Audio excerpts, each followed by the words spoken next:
Hello. So after 1 week of going to the office non-stop every day, I will work from home today, and let's see how this feels different.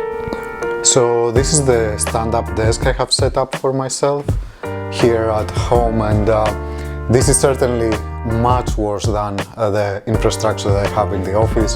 The chair, the desk, everything is like perfect, the light is perfect, and actually I have some pains that I got through working from home on those conditions, and in 1 week back in the office they are all gone, and I'm very happy for that. So yes, +1 for the office, for all the pain going away. So the day starts with some local spending. You see, we might cry about the midtown spending going away, but people still eat and have breakfast, and actually at this point this goes out of my pocket and not the company's pocket. So if people consume at home, this is still spending, and hopefully it is local, it's not all from Amazon. And there is lots of Amazon spending, talking of which, coffee.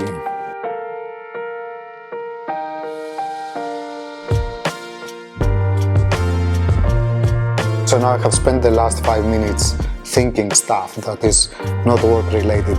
If I was doing that in the office, it would be considered part of the work, somehow the non-work stuff that you do at work. But at home, again, like I feel it's much more explicit that all this thinking is not work. Okay, let's talk about latency. And this is remote desktop, and now you will hear the click and see when the pop-up will happen.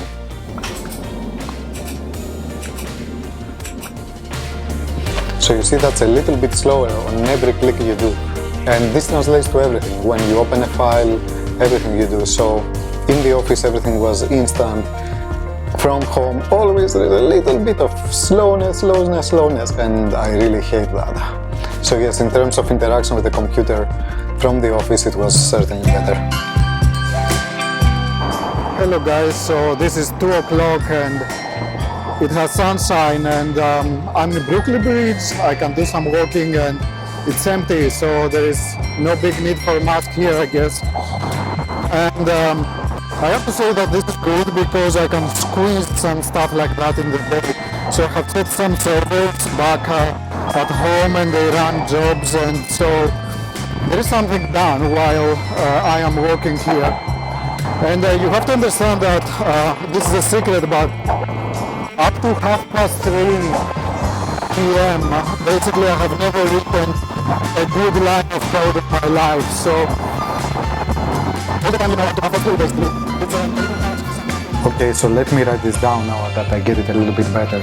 So this is 9 to 5, right? This is what we pay you for. And this is great for things like talking and then discussing meetings and KTLO tickets, all sorts of things like that, or little bug fixes, or developing a button and asking for opinion, things that really need the team all the time. But what you're really, the company evaluates you for is the things that you do between 3:30 and 9 basically, okay, 9 p.m. and this is the deep work, right? So this is what the company actually wants, and this is what the company actually requires.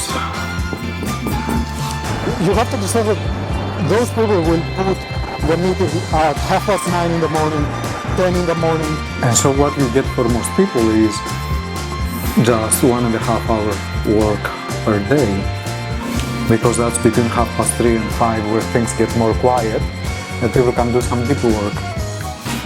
This problem is invisible because as soon as you exit the meeting room, people think that you will go back and do the actual work, but what you do is you go to another meeting, or you go chat with somebody else, or you have 5 messages that you need to reply in order to keep the things going. So the reason for the overtime is basically to be clear that I'm super passionate about the things I do, and I want to get them completed, right? And I'm so happy because I have done so many things in my life, because it's not 9 to 5, it's until this thing works. And that is the office reality. So what work from home does is it allows you to squeeze stuff in between and also take ownership of all this time here. So you can have a walk or something like that. And so it is not unfair if you sit up to 9 o'clock, for example. And what the office does is it enforces you to have this whole day in the office. And let's make this like a building with a door and many floors, right? So this is the office, and then you have this beautiful 9 to 9 day. Yeah, 9 to 9, it's not fun. Okay, this now makes sense. So yeah, now walking on the bridge, sunshine, this is beautiful. Okay, so the work day is over. Let's see what we have.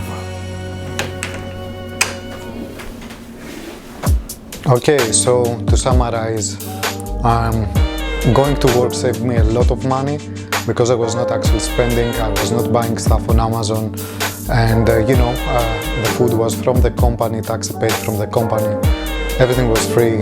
Saved me a lot of money to go to the office in that sense. On the other hand, on the evenings I was doing much less, and actually 1 hour of commute every day, or a little bit less. I have to say that my commute is quite good, but still this hour was gone, and overall I was staying in the office late, and I was doing less in that week. It was certainly less fun than the other weeks. In that sense, overtime became kind of obvious, which is a good thing, so at least you can realize that and think about that. I drink about the same coffee at office and at home. And now in terms of productivity, so I did one face-to-face meeting, and that was certainly very good, like so effective, and it also allowed lots of silence, and this is what you meet on Zoom calls. Basically, people are not comfortable with silence, but in a face-to-face meeting with a whiteboard you can get lots of emotion and lots of silence and lots of meaningful conversations. So certainly that's a big plus of going to the office. On the other hand, there were not so many such interactions because nobody is really there, so going to an empty office is not going to give you lots of value there. Also, kind of getting ready and going to work and having, professional environment and being dressed in a more professional way, that's a good thing. It puts you into a very nice mindset, and it feels good to do that, as well as when you come back from work, the fact that you have this transition time, in the taxi where you think like, I go back, so it's nice for cleaning up your head, and this transition is certainly a good thing. And also maybe because there were not so many people there, I could have some big blocks of time. So for example, from 3 to 9 p.m, 6 hours non-stop uninterrupted work, and this is like great for productivity. And even at home there will be more noise and more difficult to have such a big block during the day. So lots of good things and lots of bad things in both cases, and certainly if some things apply for me, the question is what applies really to you, and everybody's different. So definitely worth trying and see how it feels like for yourself. This was my experience. I hope you find it useful. Thanks for watching.